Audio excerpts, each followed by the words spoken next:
Matteo entered the apartment and immediately saw his keys on the table and dirty footprints on the floor. The footprints seemed to be an ominous sign, a harbinger of something dark and worrying. Before I reveal what will happen, I invite you to subscribe to the channel so you don't miss future stories. Enjoy.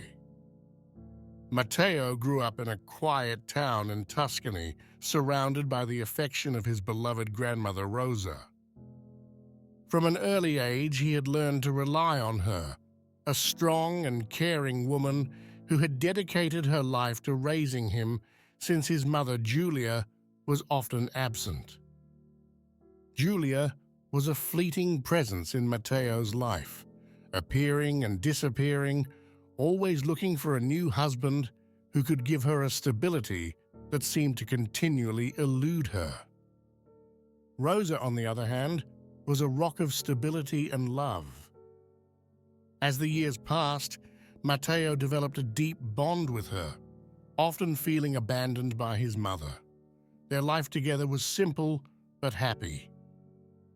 The old woman took care of Matteo, cooked for him, and helped him with his homework. In return, he helped her with the housework and made her smile with his stories and dreams.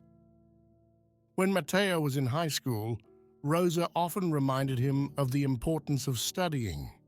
"If you don't get into college, they'll draft you into the army, and I'm already old and I can't stand it," she said.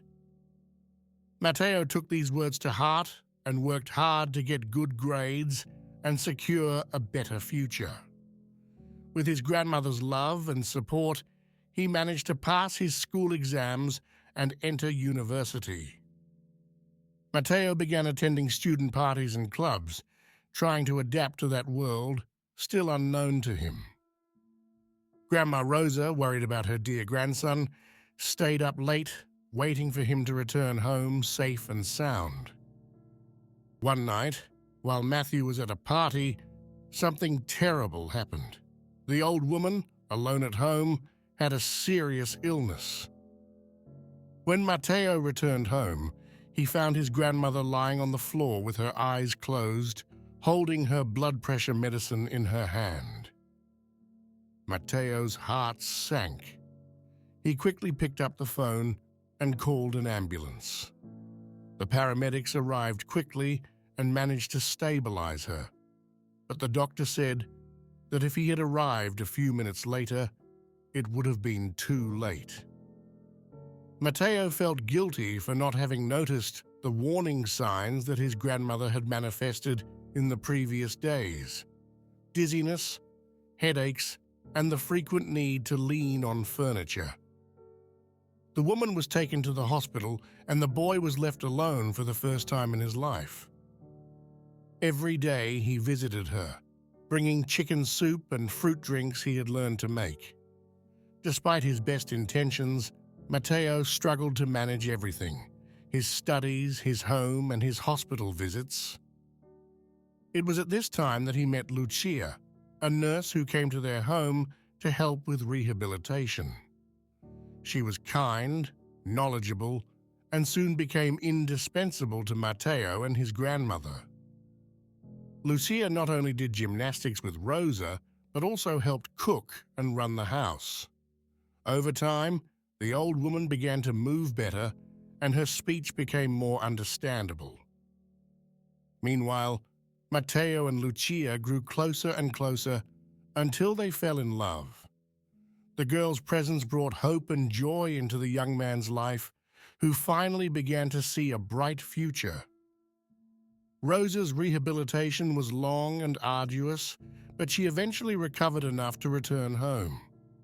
She was no longer the energetic woman she once was, but she could walk with a cane and speak more confidently. Matteo and Lucia continued to take care of her, supporting each other at all times. Her mother, Giulia, did not show up for a long time, perhaps busy looking for a new husband or lost in her own problems. One day, while Matteo was returning from university, he realized that he didn't have his house keys with him, and this really surprised him. He decided to go back anyway, thinking he might have left them in the door lock. As soon as he arrived, he noticed that the door was slightly ajar. He entered and saw his keys on the table and some footprints on the floor. The tension grew inside him as he followed the footprints to his grandmother's room. If you like the story, leave a like and don't forget to subscribe to the channel. Thank you very much. He opened the door carefully and found Julia rummaging through the closet. "So you stole the keys," Matteo said in a voice full of anger and disappointment. The woman whirled around, surprised and frightened. The boy couldn't believe what he was seeing. His own mother was there, trying to steal the few valuables Rosa had. Matteo took his grandmother's diamond earrings and ring from the cupboard and placed them on the table. "Take this and go," he said in a firm voice. Julia grabbed the jewelry and ran out of the apartment without saying a word. The young man felt betrayed and abandoned by what should have been his family. After a few months, Matteo and Lucia got married in a simple ceremony, surrounded by a few close friends and their grandmother Rosa, who had managed to recover enough to attend. After graduation, he was offered a job as a lecturer at the university, a position that allowed him to build a stable and secure life. The grandmother never fully recovered, but her health improved enough to allow her to enjoy the company of her grandson and Lucia. A year after their marriage, they gave birth to a beautiful baby girl, Nomi. The boy was over the moon. However, the joy was overshadowed by a new visit from Julia, who appeared in their lives with the same unexpected drama as always. The woman showed up at the door, older and weathered, and tried to connect with her newborn granddaughter, Noemi. At first, Matteo was reluctant to let Julia near his daughter, but Lucia persuaded him to give her a chance. "Maybe she's changed," she said. The young man decided to listen to his wife and allowed his mother into their lives. Over time, the woman began to show genuine affection for the sweet, tender creature, and Matthew saw in her a glimmer of the mother he had always longed for. He played with Nomi, told her stories, and cuddled her lovingly, trying to make up for lost time. Rosa, for her part, looked at everything with an approving look. Perhaps she thought she had finally found a reason to change.